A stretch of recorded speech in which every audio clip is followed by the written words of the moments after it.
Kita akan melanjutkan tema kita hari ini membahas mengenai pembenaran tetapi dalam aplikasinya dalam kehidupan sehari-hari. Untuk itu kita berdoa terlebih dahulu. Bapa kami yang di surga, kami bersyukur kalau pada malam hari ini Kau kembali undang kami untuk bersekutu bersama-sama untuk belajar akan kebenaran firman-Mu, terutama mengenai satu doktrin yang begitu penting, pembenaran, tetapi bukan hanya berdasarkan teori, tetapi dapat kami aplikasikan dalam kehidupan kami. Maka biarlah Engkau yang pimpin PA hari ini, biarlah Engkau yang berbicara kepada setiap kami, dan biarlah Engkau yang pakai hamba untuk menjadi wakil-Mu dalam menyampaikan kebenaran firman. Hanya dalam nama Tuhan Yesus kami berdoa. Amin. Mari kita buka Alkitab kita dari surat 2 Petrus. Pasal yang pertama ayat 3 sampai ayat 9. 2 Petrus pasal pertama ayat 3 sampai ayat yang ke-9. Ini yang akan menjadi dasar dari PA kita hari ini. Kita baca secara bergantian. Saya terlebih dahulu ayat yang ketiga, kemudian Bapak Ibu ayat yang keempat, begitu seterusnya sampai ayat yang ke-9. 2 Petrus pasal 1 ayat 3 sampai 9.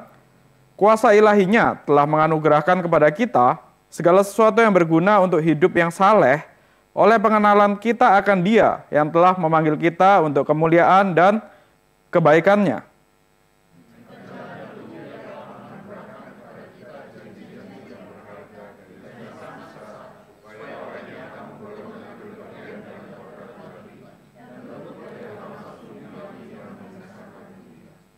Justru karena itu, kamu harus dengan sungguh-sungguh berusaha menambahkan kepada imanmu kebajikan dan kepada kebajikan pengetahuan.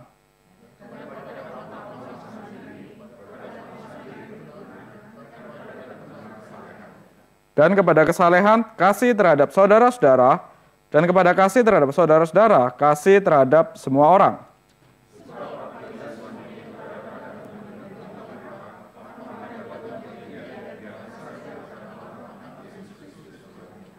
Namun, siapa saja yang tidak memiliki semuanya itu menjadi buta dan picik, karena ia lupa bahwa dosa-dosanya yang dahulu telah dihapuskan. Jadi hari ini kita akan membahas doktrin pembenaran dalam kehidupan sehari-hari. Karena itu, hamba Tuhan Paul David Tripp, dia memulai membahas ini dengan dia bercerita. Ketika dia melayani sebagai hamba Tuhan, sampai hari ini juga dia masih melayani sebagai hamba Tuhan, ada satu waktu di mana sepasang suami istri itu datang kepada dia untuk konseling. Jadi ceritanya pasangan suami istri ini itu adalah dulu pemuda dan pemudi yang biasa melayani di gereja tempat Paul David Tripp melayani. Jadi keduanya adalah aktivis di gereja. Maka kita membayangkan sebagai aktivis di gereja, kemudian ketemu ketika pelayanan bersama dalam ibadah, ketemu, saling berkenalan, kemudian ngobrol, kemudian sampai ternyata disadari ada banyak kecocokan. Soal makannya ternyata mirip. Pertama ketemunya di gereja, pelayanan bareng, bahas banyak hal di gereja bareng. Setelah itu next step. Mereka pergi ke tempat makan bersama-sama karena makannya sama, mirip. Kemudian singkat cerita ternyata banyak kemiripan dan akhirnya mereka memutuskan untuk ya ini kita bisa lanjut pada jenjang yang selanjutnya, yaitu pernikahan. Nah, dalam semua hal ini itu terjadi, kita bisa lihat ini di gereja dimulainya, kemudian juga dua orang ini adalah aktivis pelayan Tuhan dan di bawah dimentori oleh seorang pendeta Paul David Tripp ini. Singkat cerita, mereka menikah dan pada awal-awal pernikahan tampaknya semua menyenangkan, semua baik-baik saja. Tetapi hari ini, maksudnya dalam konteks ketika Paul David Tripp menulis, itu mungkin sudah lewat sekitar 5 tahun atau berapa tahun, pasangan ini datang kepada Paul David Tripp. Dia habis berantem sangat besar. Mereka yang tadinya semuanya serasa baik-baik saja, sekarang kehidupan di rumah tangga itu tampaknya begitu mengerikan. Bukan lagi seperti kehidupan di surga, tetapi menjadi seperti kehidupan di neraka. Yang tadinya waktu bimbingan pranikah mereka duduknya dekat-dekatan, kayak pingin ya berdampingan terus. Hari ini datang ke Paul David Tripp, satu di ujung sana, satu di ujung sana. Yang satu kalau lagi ngomong sama Paul David Tripp, yang satu noleh ke tempat yang lain. Yang satu menghajar habis-habisan, maksudnya komplain soal kehidupannya, komplain soal pernikahannya, yang satu cuma bisa menangis. Nah, ini apa yang menjadi masalah? Bagi Paul David Tripp, ini bukan hanya masalah perbedaan pandangan ataupun perbedaan kebiasaan, tetapi masalah yang terjadi di sini, ini adalah masalah doktrin sebenarnya. Bukan cuma sekedar masalah mengerti, siapa yang lebih mengerti doktrin dibanding yang lain yang lebih mengerti doktrin. Ataupun bukan cuma sekedar siapa yang lebih hafal Alkitab, yang lain yang kurang hafal. Akhirnya itu yang bikin kehidupan di keluarga tidak harmonis. Bukan cuma sampai di sana. Bagi Paul David Tripp, apa yang salah dari kedua orang ini, dari pasangan ini, itu adalah mereka mengerti pembenaran mungkin hanya sebagai satu ide aja, satu teologi aja, tetapi mereka tidak bisa menerapkannya dalam kehidupan sehari-hari. Nah, maka dari itu, di sini kita akan belajar dari ayat yang kita baca tadi, dari 2 Petrus 1 ayat 3 sampai 9, setidaknya ada 7 poin aplikasi yang bisa kita ambil dari pembenaran yang minggu lalu telah kita pelajari. Secara teori, kita selalu menyadari bahwa kita ini dibenarkan oleh Kristus. Status kita dari orang berdosa diubah menjadi orang benar. Di hadapan Allah, apapun yang terjadi, kita adalah orang benar. Hanya oleh iman kepada Yesus Kristus, yang itu adalah anugerah juga, yang diberikan kepada kita, maka kita yang datang kepada Yesus Kristus, kita yang percaya Yesus Kristus sebagai Tuhan dan Juru Selamat kita dibenarkan. Apapun kondisi kita pada waktu itu, ketika kita percaya Yesus Kristus sebagai Tuhan kita, sebagai Juru Selamat kita, dosa kita diampuni oleh Yesus Kristus, ditanggung di atas kayu salib, dan kebenaran Yesus Kristus diberikan kepada kita. Kita diselamatkan hanya oleh iman, dan status kita berubah menjadi orang benar di hadapan Allah. Itu sudah, setidaknya kita sudah hafal, sudah tahu. Tetapi sekarang kita lihat bagaimana kita mengaplikasikannya dalam kehidupan kita. Yang bagi Paul David Tripp ini juga sangat berkaitan dengan kehidupan sepasang suami istri ini. Yang pertama, kita bisa akan lihat ada 7 poin aplikasi. Pertama, dari kesadaran kita akan kita yang sudah dibenarkan oleh Kristus secara cuma-cuma, kita belajar untuk rendah hati. Kemudian yang kedua, kita belajar untuk benar-benar bersyukur kepada Tuhan. Dan yang ketiga, kita akan menikmati kebebasan yang sejati, kebebasan yang sungguhnya. Dan kita yang keempat, memiliki identitas yang baru. Kemudian yang kelima, kita memiliki potensi yang baru. Yang keenam, kita memiliki nilai, value yang berbeda dengan ketika kita masih belum dibenarkan. Dan yang ketujuh, poin defense, poin untuk kita bisa bertahan, untuk kita bisa melawan dunia dan dosa. Nah, maka dari itu, hari ini kita akan bahas 7 poin ini secara, ya kalau waktunya cuma 40 menit, sekitar 5 menit lah tiap poin. Yang pertama, mengenai kerendahan hati. Melalui kita sadar bahwa kita ini diselamatkan hanya oleh anugerah, hanya oleh iman kepada Yesus Kristus. Ini menyadarkan bahwa ya kita ini tidak mampu untuk menyelamatkan diri kita sendiri. Kita ini tidak mampu untuk bisa berbuat benar di hadapan Tuhan. Dan kita benar-benar untuk bisa bertahan, untuk kita benar-benar bisa dianggap benar di hadapan Tuhan, itu hanya oleh anugerah. Dan dari sini, ini kan membuat kita sadar kalau ya saya tidak mampu, saya ini bukan siapa-siapa di hadapan Tuhan. Saya ini bukan siapa-siapa, bahkan di hadapan orang-orang di sekitar saya. Untuk menyelamatkan diri saya saja, saya tidak bisa. Bagaimana saya bisa meninggikan diri saya? Bagaimana saya bisa menganggap saya hebat? Kalau menyelamatkan diri saya saja, saya tidak bisa. Maka dari sini dengan kita menyadari kita ini dibenarkan hanya oleh anugerah Tuhan, mari kita buka Efesus 2. Efesus pasal 2 ayat 12.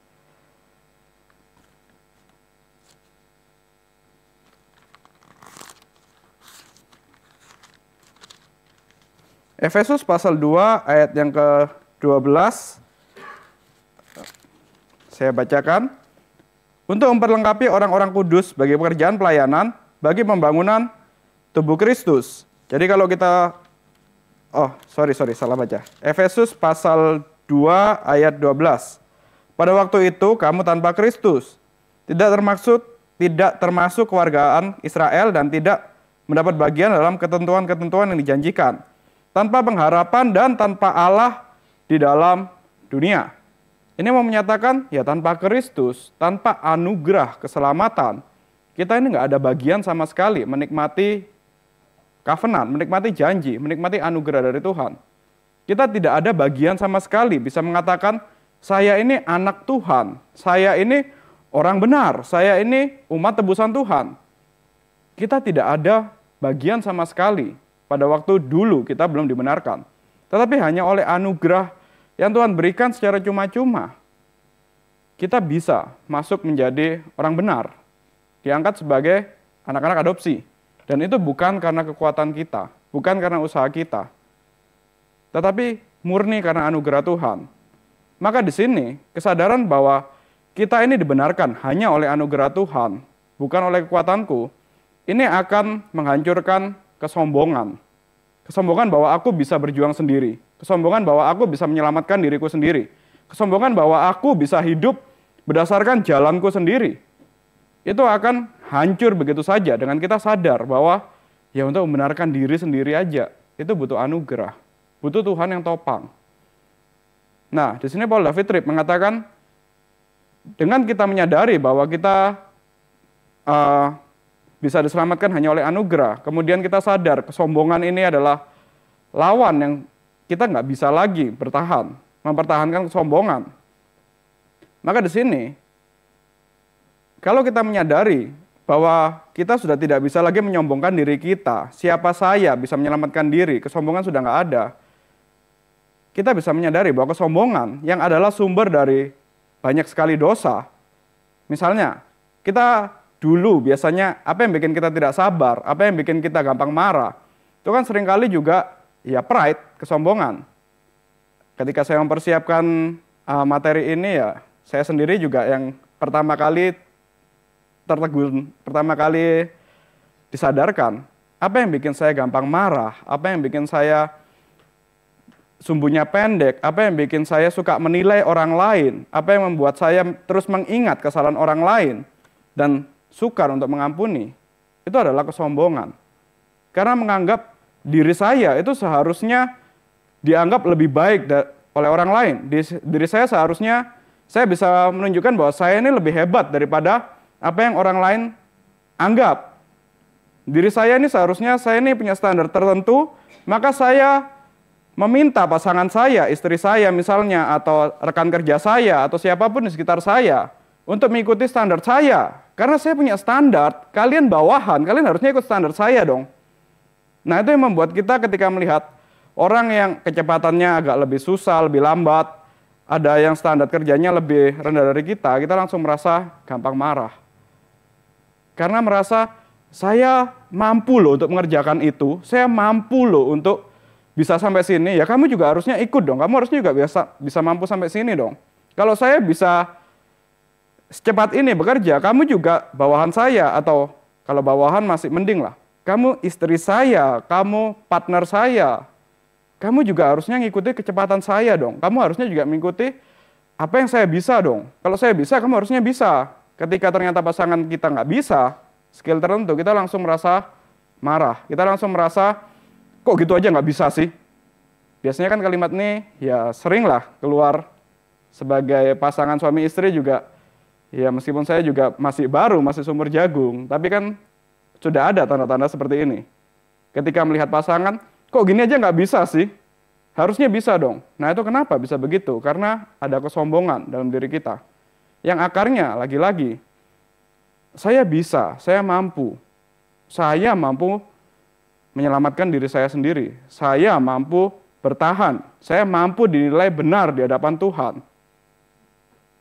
Nah, dengan kesadaran bahwa kita ini dibenarkan hanya oleh anugerah Tuhan, maka sebenarnya kita sudah nggak perlu lagi ada kesombongan-kesombongan seperti ini. Kita bisa menyadari kalau saya sendiri juga orang yang lemah, saya sendiri juga orang yang ciptaan yang terbatas, yang benar-benar berdosa, tetapi hanya oleh anugerah Tuhan. Saya bukan siapa-siapa, saya yang hina ini dibenarkan. Ya udah, ketika saya melihat orang lain di sekitar saya, rekan kerja saya, pasangan saya yang juga tampaknya susah, ya kita belajar untuk lihat bagaimana Tuhan lihat kita yang juga seperti itu. kita yang berdosa, kita yang lemah, kita yang terus-menerus melawan Dia, itu pun dibenarkan, diampuni dosanya. Bagaimana kita lihat pasangan kita dalam setiap kelemahannya. Kita bisa belajar ini, bisa lihat kalau Tuhan benarkan saya, maka ketika pasangan kita ada kelemahan, ya udahlah kita sabar aja, seperti Tuhan sabar terhadap saya, kita bisa sabar terhadap pasangan saya. Toh saya dibenarkan, ya saya juga bisa mengampuni pasangan saya. Toh saya diampuni, saya bisa mengampuni. Toh di mata Tuhan saya udah dianggap orang benar, ya sudah, ini apapun kelemahan dia, pasangan saya, pasangan kita, itu adalah statusnya tetap suami atau istri kita. Nggak bisa kita ubah-ubah lagi. Seperti Tuhan yang mengubah status kita sebagai orang benar, meskipun penuh kelemahan. Nah inilah, dengan kita menyadari kita dibenarkan hanya oleh anugerah, kita punya kerendahan hati.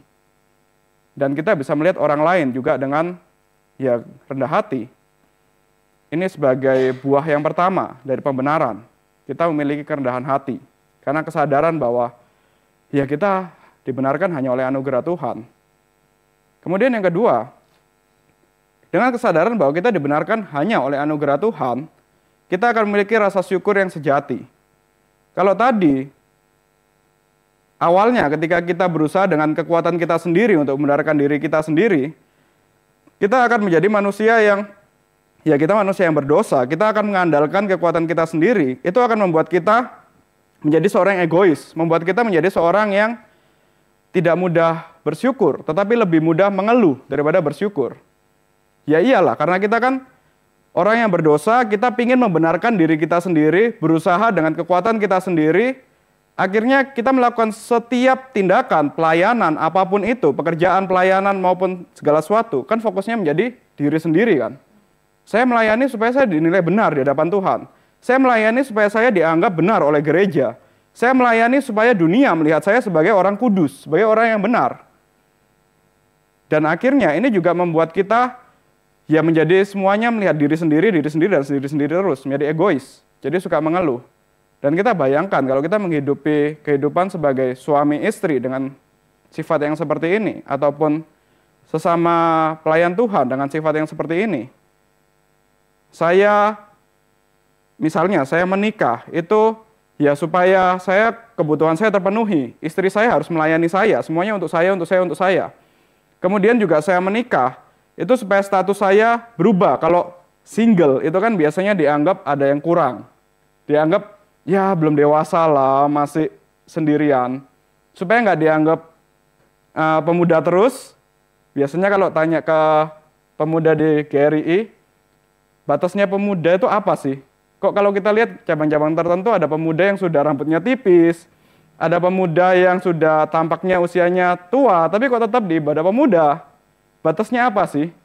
Biasanya akan ada salah satu syaratnya bilang, ya selama dia belum menikah, dia masih pemuda. Tapi kalau sudah menikah, baru dia masuk PA umum, bukan lagi PA pemuda. Nah, supaya saya tidak dianggap sebagai pemuda terus, supaya saya dianggap sudah dewasa, ya udah saya menikah. Itu kan jadi status menikah, itu tujuannya untuk kebutuhan saya. Mirip seperti mengatakan ya, saya melayani, saya berbuat baik, supaya saya statusnya dianggap sebagai orang benar. Nah, kembali lagi, kalau kita sadar, status kita itu diubah oleh Tuhan, berdasarkan anugerah saja, bukan berdasarkan tindakan kita, maka kita jadi lebih mudah bersyukur. Kita yang seharusnya tadi melihat diri kita sendiri terus, mementingkan status kita, ego kita sendiri, kemudian sekarang oleh Tuhan diubah begitu saja oleh anugerah, itu membuat kita lebih mudah bersyukur daripada mengeluh. Kalau kita terus-terusan mencari status diri kita berdasarkan pandangan dunia, misalnya, ya saya ingin supaya dianggap sebagai seorang yang kompeten, saya ingin dianggap sebagai seorang yang ya dalam tanda kutip benar lah di hadapan orang-orang sepelayanan, di hadapan orang-orang sekitar. Itu kan bikin kita gampang marah ketika ternyata ada orang yang mengkomentari pelayanan kita, ketika ada orang yang menganggap kok sepertinya kamu harus belajar ini, harus belajar itu. Kita langsung gampang marah. Tetapi kalau kita menyadari bahwa enggak kok, statusku sudah, apapun yang terjadi, statusku tetap benar di mata Tuhan. Meskipun aku pelayanan penuh dengan kelemahan, harus banyak belajar, justru kita bisa bersyukur, kok bisa ya Tuhan masih mau pakai saya yang masih harus banyak belajar ini. Saya yang tidak sempurna, saya yang tidak seperti Pak Tong misalnya yang banyak skillnya, yang banyak anugerahnya. Saya yang biasa-biasa saja, saya yang mungkin bahasa Inggris saja terbatas, yang mungkin nyanyi juga nggak bisa, tapi ternyata kok Tuhan bisa pakai ya. Jadi kita bersyukur, penuh dengan rasa syukur.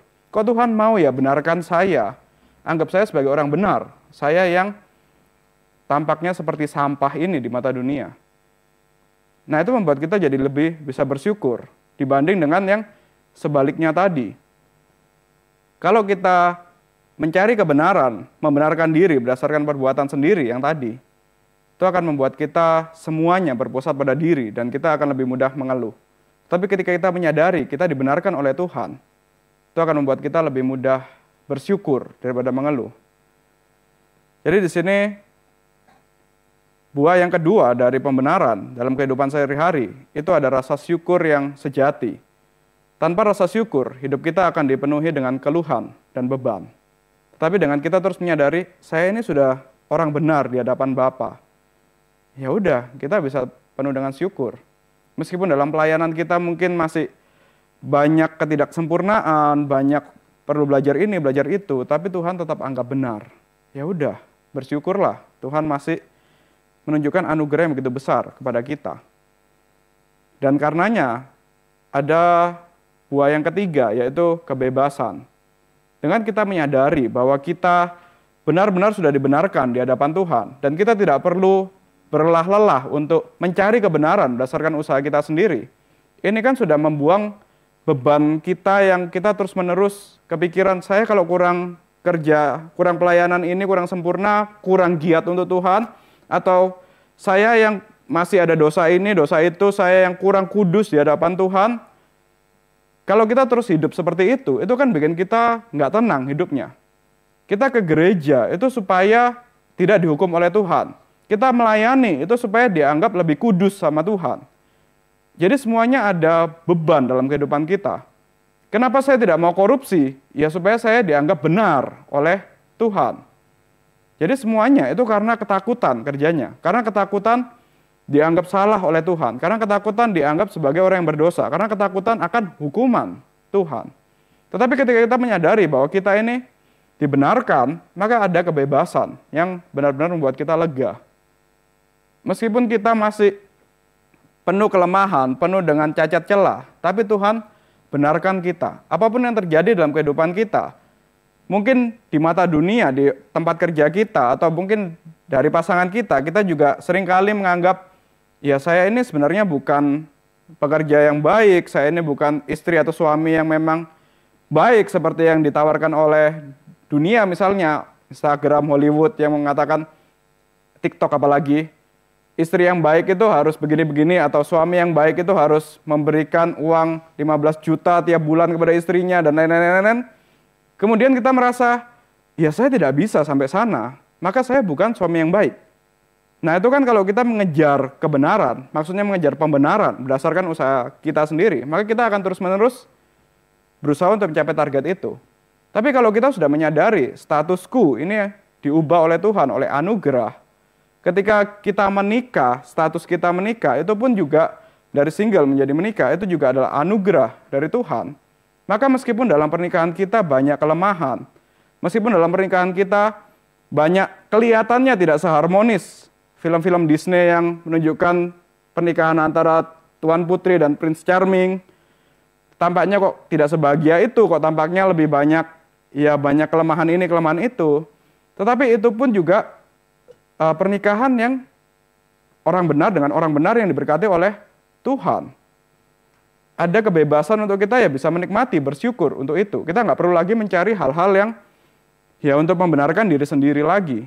Dan karenanya dalam relasi pernikahan juga akhirnya jadi ya udahlah, kalau misalnya istri menegur kita, suami menegur kita, kemudian kita dianggap perlu belajar ini, kurang itu, kita tetap bisa merasa ya udahlah, memang itu kita bisa belajar bersama-sama. Kita bisa tetap, itu tidak mengubah status saya di hadapan Tuhan. Karena istri atau suami yang menegur, maka kita jadi orang berdosa di hadapan Tuhan. Enggak kan?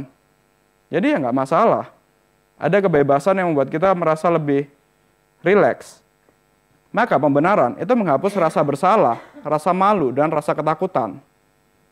Kita yang tadinya malu karena dosa, kita yang tadinya ketakutan karena murka Allah, kita sekarang diterima menjadi anak-anak dengan kasih yang sempurna. Balik lagi, kenapa sih? Kita kalau ditegur dosanya, kita merasa marah. Itu kan karena kita menganggap, jangan-jangan memang saya ini berdosa seperti itu, jangan-jangan memang saya ini cacat, jangan-jangan memang saya ini secara status itu memalukan seperti itu.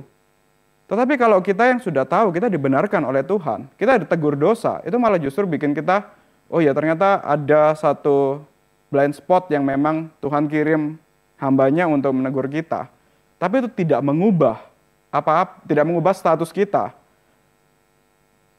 Kita jadi gampang malu, gampang takut.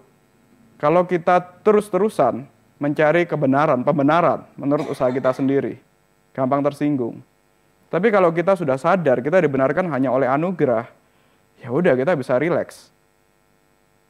Orang dunia mau mengatakan apapun kepada kita, kalau kita sadar perkataan mereka itu bukan untuk membawa kita semakin dekat dengan Kristus, bukan untuk menegur kalau memang itu dosa kita, tapi cuma sekedar mau menjelekkan kita, mau membanding-bandingkan kita nggak akan merasa terbeban oleh perkataan dunia itu. Kita akan, ya udah biasa saja. Kamu mau bilang aku apa? Aku bukan anak sultan misalnya, aku orang miskin misalnya, atau aku apapun itu. Toh di hadapan Tuhan aku orang benar. Perkataanmu sudah nggak terlalu mempan, nggak masalah, perkataanmu itu nggak mempengaruhi apa-apa. Jadi ada kebebasan bagi kita yang sadar bahwa kita ini adalah dibenarkan oleh anugerah. Jadi di sini kita juga bisa lihat, kehidupan tanpa kebebasan itu menghasilkan ketakutan dan saling menyalahkan. Misalnya dalam kehidupan rumah tangga, kemudian kita ketika mendidik anak sampai anak remaja misalnya, ternyata anak itu jadi berontak. Kita kan sering mengatakan, ya ini salah baik suami baik istri. Biasanya kan kalau yang suami bilang, ya ini kan sifat dari kamu istri. Yang istri juga bilang, ya ini kan anakmu suami, mirip kan, yang bikin keras itu ya sifat dari kamu, kurang lebih kayak gitu, saling menyalahkan. Atau juga merasa saling menyalahkan, mendidiknya gimana sih kamu, kok bisa sampai anak kita begini, begitu. Kemudian karena saling merasa ada yang kurang dalam tindakan kita untuk menjadikan anak kita orang benar misalnya. Padahal balik lagi, anak kita itu kan juga kalau dia menjadi orang yang benar, itu hanya oleh anugerah Tuhan. Dan kita pun juga, ya kita sudah sama-sama orang benar di hadapan Tuhan, meskipun banyak kelemahan. Kalau Tuhan sudah bilang kita benar, kenapa kita menyalahkan pasangan kita? Menganggap mereka mendidiknya lebih tidak benar, karena kamu mungkin masih ada dosa ini, dosa itu, maka itu menurun kepada anakmu. Mungkin kita ada yang pikiran seperti itu, saling menyalahkan. Padahal di hadapan Tuhan, enggak. Status kita sudah orang benar, meskipun banyak kelemahan. Ya sudah, anak kita itu pun juga, kalau dia menjadi umat Tuhan, dibenarkan, itu hanya oleh anugerah Tuhan juga. Maka kita tidak perlu terlalu merasa bersalah ketika kita sepertinya gagal dalam mendidik. Memang kita harus bertanggung jawab dalam mendidik anak kita, memang kita harus mengarahkan mereka kepada Kristus. Tetapi untuk dapat dia jadi benar atau jadi umat orang benar atau tidak, itu kan juga adalah oleh anugerah Tuhan. Jadi di sini ada kebebasan, kita tidak perlu saling menyalahkan. Dan yang selanjutnya ada identitas yang baru. Dengan kita dibenarkan, ya tentu saja identitas kita baru sebagai orang yang benar. Tetapi juga sebagai anak Allah, sebagai anak yang diadopsi oleh Bapa di surga. Dan identitas kita saat ini sebagai orang yang dibenarkan itu didefinisikan oleh Kristus, bukan oleh dunia. Nah hari ini, makin ke sini, dunia itu kan berusaha untuk menggoda kita, untuk kita mengikuti arus dunia, untuk kita mengikuti identitas yang ditawarkan oleh dunia. Misalnya hari ini kalau kita tidak pakai yang generasi Z, biasanya itu tergoda untuk beli handphone yang terbaru, misalnya iPhone. Kalau nggak pakai iPhone, itu dianggap sebagai orang yang miskin atau orang yang ketinggalan zaman atau apapun itu. Jadi untuk bisa masuk dalam circle dunia hari ini harus punya gadget itu, iPhone. Atau hal-hal yang lain, di tiap angkatan kan pasti ada juga yang seperti ini. Kalau kita, ya kalau angkatannya saya dan Pak Peter misalnya, kalau kita hari Senin itu tidak bicara Dragon Ball, yang itu adanya hari Minggu, atau Doraemon, atau Kapten Tsubasa, atau apapun itu, ya kita dianggap nggak masuk circle itu. Kita dianggap orang yang kuper, kurang pergaulan. Padahal itu harusnya ya jam ibadah hari Minggu. Adalah, tiap generasi kan pasti ada begitu. Dunia menawarkan apa? Kalau kita tidak punya harta tertentu, maka kita ya produk gagal di generasi kita. Misalnya seperti itu. Nah dari sini, kalau kita sadar bahwa kita ini dibenarkan hanya oleh anugerah dari Tuhan, ya sudah. Meskipun kita tampaknya berbeda dengan dunia, justru itu anugerah Tuhan membuat kita berbeda dari dunia. Kita yang dibenarkan oleh Tuhan, kita tidak perlu lagi untuk ikut-ikutan definisi dunia terhadap kita. Kita berhasil atau tidak berhasil, itu kan bukan berdasarkan apa kata dunia, tapi berdasarkan ya Tuhan yang menilai kita. Dan nilai Tuhan kepada kita adalah kita orang benar. Meskipun secara ekonomi kita tampaknya berbeda dengan orang-orang yang ada di kelas tertentu, meskipun secara sosial kita tampaknya juga berbeda, secara pendidikan berbeda, tetapi tetap di mata Tuhan kita orang benar. Ya sudah, kita bisa tetap bersyukur bahwa kita memiliki identitas yang baru ini. Maka kalau kembali lagi dalam pasangan suami istri, misalnya istri kita atau pasangan kita protes, kok kamu sebagai suami kok begini, ya kita tetap bisa mengatakan, ya kan saya tetap, biasanya kalau diprotes itu langsung merasa, apalagi cowok, ada egonya, itu langsung merasa kok kayak ada yang berkurang ya dari egoku, dari statusku ketika diprotes, kok kayaknya aku kurang kompeten ini, kurang kompeten itu. Tapi dengan kita menyadari bahwa identitas kita itu tetap di dalam Tuhan, ketika ada orang yang protes, kritik, bahkan pasangan kita pun protes, sebenarnya tidak merubah apa-apa dengan status kita. Di hadapan Tuhan tetap kita orang benar. Maka kita bisa lebih santai lah menghadapi protesnya, ya bisa lebih rileks lah. Itu tidak mengubah status kita apa-apa, tidak mengubah nilai kita di hadapan Tuhan.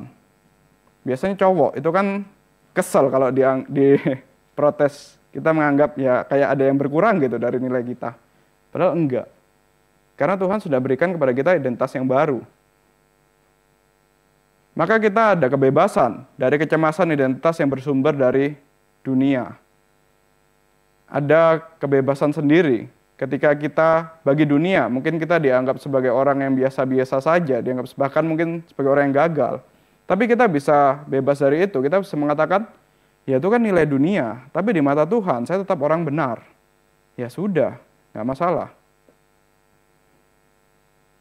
Jadi ketika identitas kita tidak berakar di dalam Kristus, kehidupan kita akan menjadi kacau.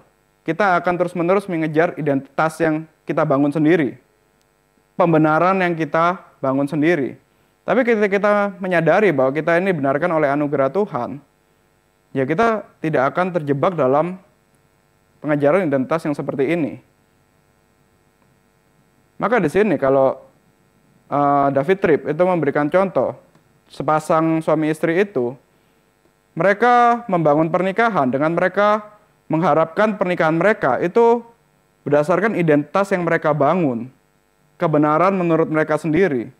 Mereka lupa kalau baik mereka secara pribadi itu dibenarkan oleh anugerah Tuhan. Maka dalam pernikahan pun itu juga ya ada anugerah Tuhan di sana yang membenarkan. Maka ketika pernikahan itu tampaknya tidak sebaik seperti yang ditawarkan oleh dunia, mungkin kalau dunia mengatakan pernikahan itu harus punya anak misalnya, tapi ternyata ada, ya Tuhan tidak berikan itu, ya nggak masalah, tetap secara status kita adalah pasangan yang benar di hadapan Tuhan. Itu nggak masalah. Banyak orang Kristen yang juga terjebak dalam pencarian identitas yang salah, yang justru melemahkan iman dan hubungan mereka. Kalau setiap individu itu mencari identitas berdasarkan kebenarannya sendiri, berlomba-lomba untuk mencari identitas, tentu dia tidak akan betah dengan orang lain yang juga punya tujuan yang sama. Akan ada persaingan, akan ada perlombaan untuk siapa yang lebih benar di antara kita. Nah, itu akan menjadi relasi antar manusia, itu akan menjadi kacau. Bukan hanya relasi kita dengan Tuhan secara vertikal, tetapi secara horizontal itu juga akan menjadi kacau. Karena kita tidak menyadari bahwa ya kita ini sudah dibenarkan oleh Tuhan. Tapi kalau kita menyadari identitas kita itu di hadapan Tuhan, ya sama aja kita orang benar, ya sudah kita bisa lebih menerima sesama kita dengan kelebihan dan kelemahannya di hadapan Tuhan, sama-sama orang benar. Jadi ini akan memperbaiki, akan membantu kita untuk memiliki relasi horizontal yang lebih baik. Kemudian yang selanjutnya, dengan kita menyadari bahwa kita dibenarkan itu hanya oleh anugerah, ada potensi yang baru di dalam Kristus, potensi yang diberikan kepada kita oleh Roh Kudus, yaitu potensi untuk berkata tidak pada dosa. Kalau kita belum dibenarkan oleh anugerah, ya kita kan tidak bisa untuk menolak dosa. Kita orang berdosa, kemudian kita mau membenarkan diri kita sendiri. Kalau bukan oleh anugerah Tuhan, itu tidak mungkin kita bisa lepas dari dosa. Kita mungkin bisa lepas dari dosa tertentu, misalnya untuk lepas dari dosa Seven Deadly Sin, misalnya 7 dosa maut yang dibahas di PA Wanita. Gimana cara paling gampang? Ya kita bertapa, naik ke atas gunung, bertapa, sudah. Itu sampai mati, sampai terakhir, itu kita akan lepas dari, sepertinya, lepas dari 7 dosa maut. Tetapi sebenarnya ketika kita bertapa dan diam saja, itu kan berarti juga kita melakukan dosa yang lain, tidak melakukan apa-apa. Dosa pasif. Kita tahu apa yang benar, tapi ternyata tidak dilakukan. Kita yang Tuhan tempatkan di dunia, itu untuk menjadi garam, menjadi terang, tapi ternyata justru naik ke atas gunung, bertapa, ya itu kan sudah dosa sendiri. Singkatnya, kita tidak bisa untuk lepas dari dosa, tidak bisa punya potensi untuk melawan dosa. Tetapi oleh kesadaran bahwa kita dibenarkan hanya oleh anugerah, kita dipimpin oleh Roh Kudus, maka kita punya potensi baru, potensi untuk mengatakan tidak pada dosa. Jadi meskipun hidup kita hari ini, itu tampaknya masih ada kebiasaan-kebiasaan lama, dosa-dosa lama yang tampaknya melekat. Tetapi dengan kita menyadari, ya saya ini sudah statusnya diubah menjadi orang benar. Dengan saya diubah menjadi orang benar, ada Roh Kudus yang memimpin saya, yang bekerja secara nyata, mengubah status hidup saya. Maka ya, saya punya kemampuan untuk kali ini mengatakan tidak pada dosa itu. Meskipun secara kebiasaan, secara daging, kita masih ingin lagi untuk melakukan dosa itu. Tetapi sekarang bisa mengatakan tidak melakukan dosa itu. Sampai ya akhirnya nanti kita benar-benar beroleh pengudusan yang sejati di dalam Kristus. Jadi dari sini kehadiran Allah dalam diri kita, kehadiran Roh Kudus dalam diri kita, itu memberikan kita kekuatan untuk menghadapi godaan dan dosa.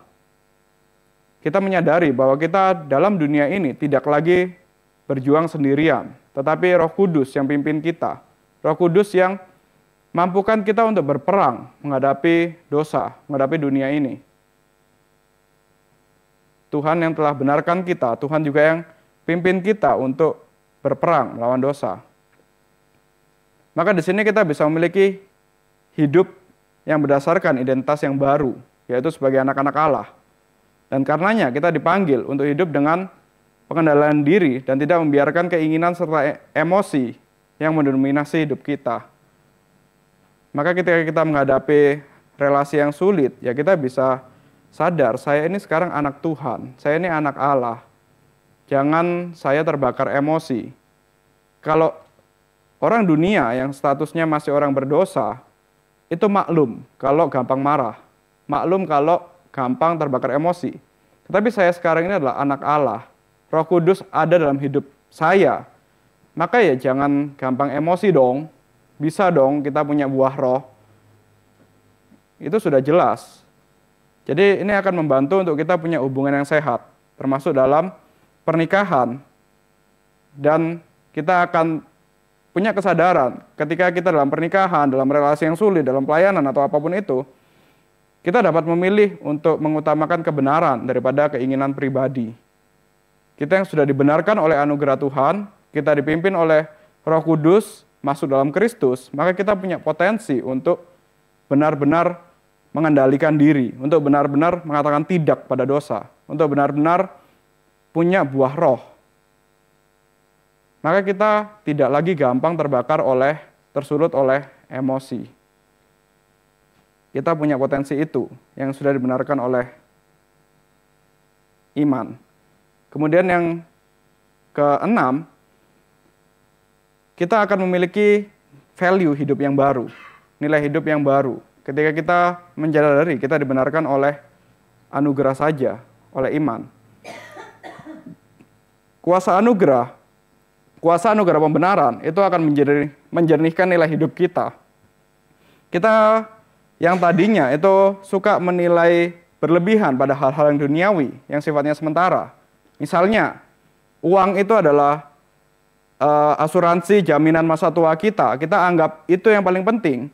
Sekarang kita yang sudah dibenarkan oleh Tuhan, status kita sudah diubah menjadi orang benar, kita bisa menyadari bahwa ya bukan itu yang benar-benar menjamin hidup kita. Yang memiliki nilai yang lebih itu adalah bukan uang ataupun harta dunia ataupun apapun yang ada di dunia, tetapi ya anugerah Tuhan yang membenarkan. Uang ataupun apapun itu tidak membawa kita untuk menjadi orang benar, tidak membawa kita untuk masuk dalam surga. Tetapi yang membawa kita menjadi orang benar, yang membuat kita dapat masuk di surga, itu kan adalah pengorbanan Kristus. Kristus yang mati untuk menebus kita. Kristus yang tidak menyayangkan nyawanya untuk kita. Maka sebenarnya nilai yang paling tinggi itu bukan lagi pada dunia, tapi pada pengorbanan Kristus ini yang diberikan secara cuma-cuma kepada kita. Kita suka berlomba-lomba untuk dianggap baik di mata dunia, tapi ternyata di mata Allah oleh pengorbanan Kristus kita sudah dianggap benar. Ada nilai yang berbeda. Maka kita yang sudah dibenarkan oleh anugerah Tuhan, kita bisa lihat pelayanan itu punya nilai yang lebih tinggi daripada segala sesuatu yang ada di dunia. Gereja itu punya nilai yang jauh lebih tinggi daripada komunitas di dunia. Karena disinilah kita bisa menikmati, kita bisa berjumpa dengan saudara-saudara seiman, dan secara vertikal kita bisa menikmati anugerah dari Tuhan. Kita bisa berjumpa secara rohani dengan Kristus. Maka ini nilainya jauh lebih tinggi daripada apapun yang ditawarkan oleh dunia. Maka dari itu kita bisa mulai mengatakan tidak dan mulai bisa menolak hal-hal yang duniawi dan menghidupi nilai kerajaan Allah. Maka di sini kita bisa memahami Matius pasal 13 ayat 44 sampai 46. Mari kita buka. Matius pasal 13 ayat 44 sampai 46.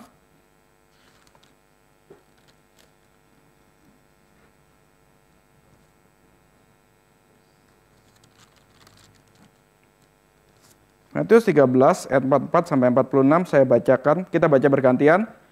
Saya terlebih dahulu, kemudian Bapak Ibu, dan nanti 46 saya lagi. Kerajaan surga itu seumpama harta yang terpendam di ladang yang ditemukan orang lalu pendamnya lagi. Oleh sebab sukacitanya, pergilah ia menjual seluruh miliknya lalu membeli ladang itu.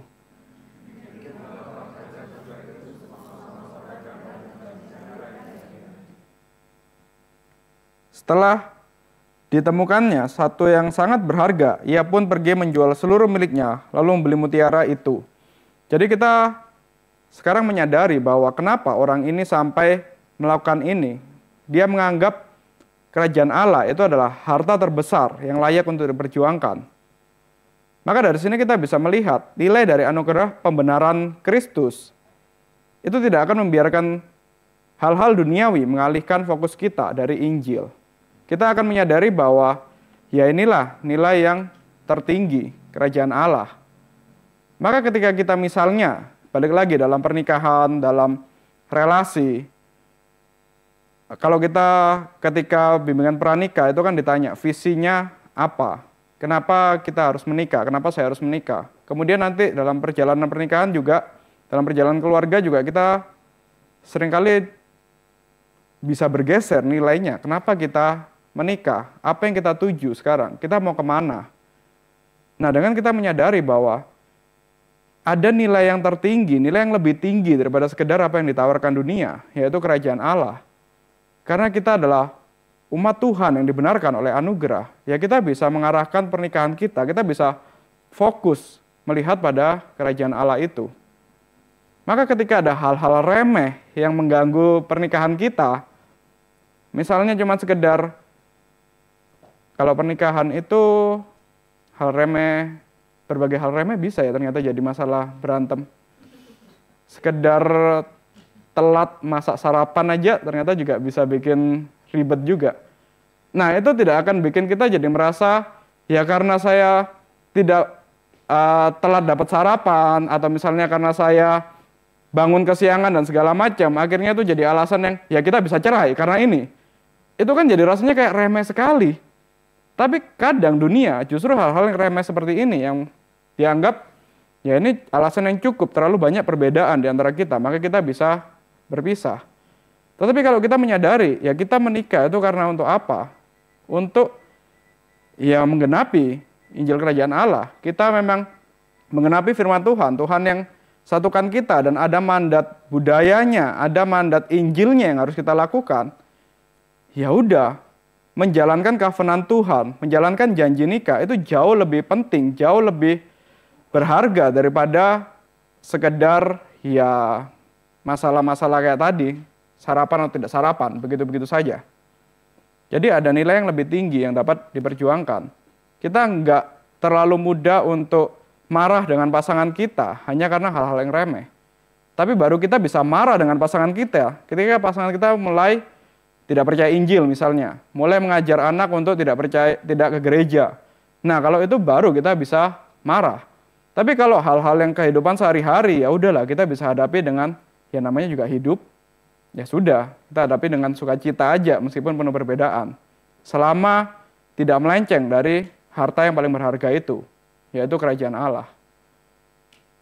Dalam pernikahan kita pun, dalam keluarga kita pun, kalau ada hal-hal yang tampaknya lagi-lagi bagi dunia itu tidak berhasil, nilai pernikahan kita dianggap, ya kamu sedang menikah dengan orang yang gagal misalnya, atau kamu sedang, misalnya salah satu mengalami cacat, kemudian harus dirawat seumur hidup, berbaring seumur hidup misalnya di rumah sakit.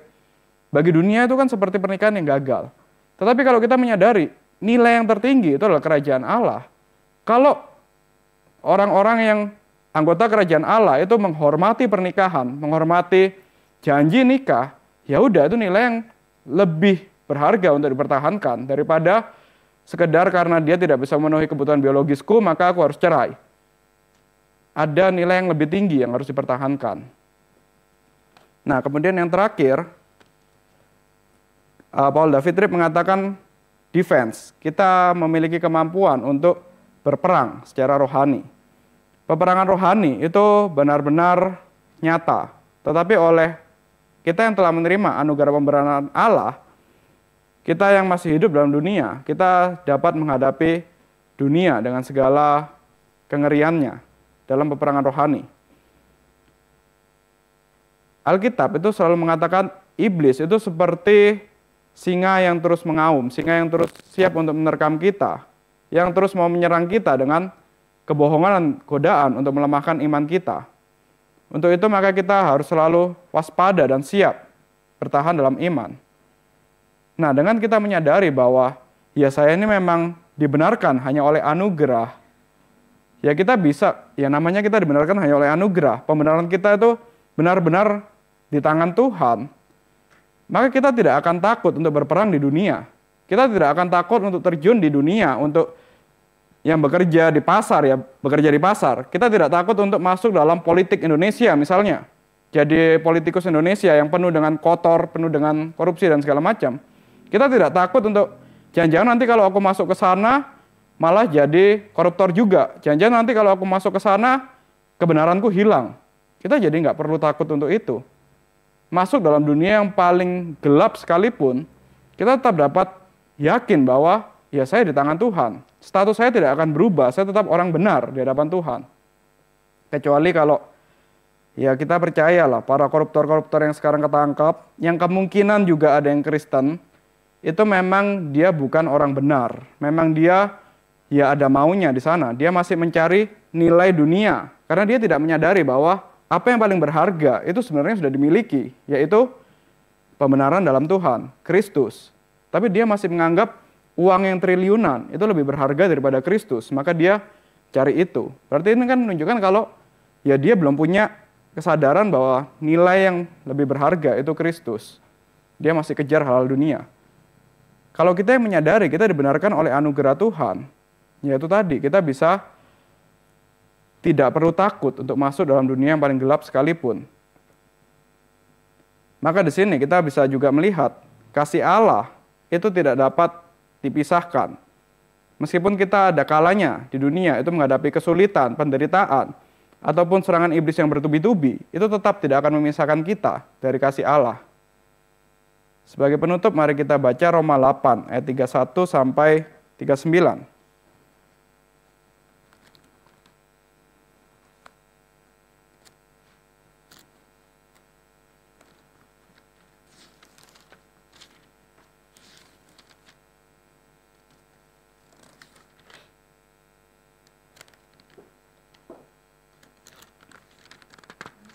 Roma 8 ayat 31 sampai 39.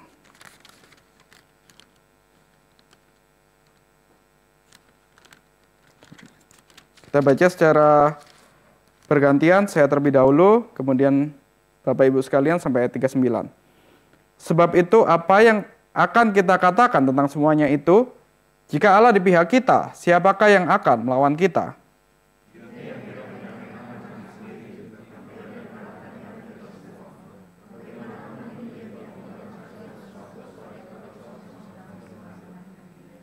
Siapakah yang akan menggugat orang-orang pilihan Allah?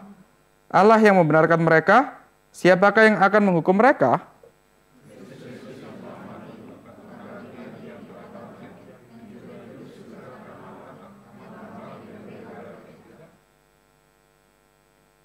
Siapakah yang akan memisahkan kita dari kasih Kristus? Penindasan atau kesengsaraan atau penganiayaan atau kelaparan atau ketelanjangan atau bahaya atau pedang?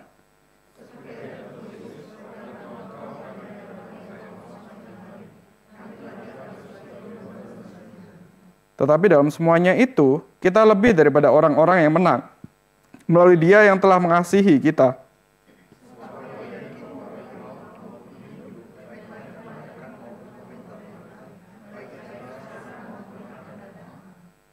Baik yang di atas maupun yang di bawah, ataupun suatu makhluk lain, tidak akan dapat memisahkan kita dari kasih Allah yang ada dalam Kristus Yesus, Tuhan kita.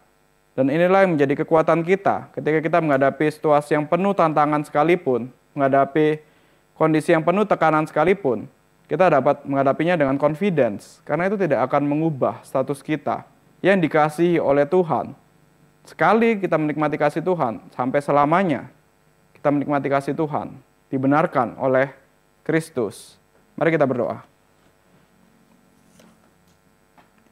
Bapa kami yang di surga, kami bersyukur kalau Engkau memberikan kepada kami anugerah pembenaran yang bukan karena perbuatan kami, bukan karena usaha kami, tetapi sepenuhnya hanya oleh anugerah dari Tuhan yang kami terima secara cuma-cuma melalui iman. Itu pun adalah anugerah berdasarkan pimpinan Roh Kudus atas hidup kami. Maka kami dapat menghadapi setiap pergumulan hidup kami dapat memiliki nilai-nilai yang baru dalam kehidupan kami, dan kami dapat mengerti apa yang lebih utama yang harus kami perjuangkan. Dan kami menjadi seorang yang sadar bahwa apapun yang terjadi, dunia mau memandang kami, menganggap kami rendah atau apapun itu, di matamu kami tetap adalah orang benar, kami tetap adalah anak-anakmu. Maka biarlah itu yang menjadi keyakinan kami, yang membuat kami menjadi seorang yang tidak mudah emosi, menjadi seorang yang tidak mudah untuk tersulut kemarahannya, tetapi kami menjadi seorang yang lebih menyadari, lebih mudah bersyukur, karena Engkau yang memberikan anugerah itu kepada kami. Kami serahkan kehidupan kami sepenuhnya dalam tangan-Mu, hanya dalam nama Tuhan Yesus kami berdoa. Amin.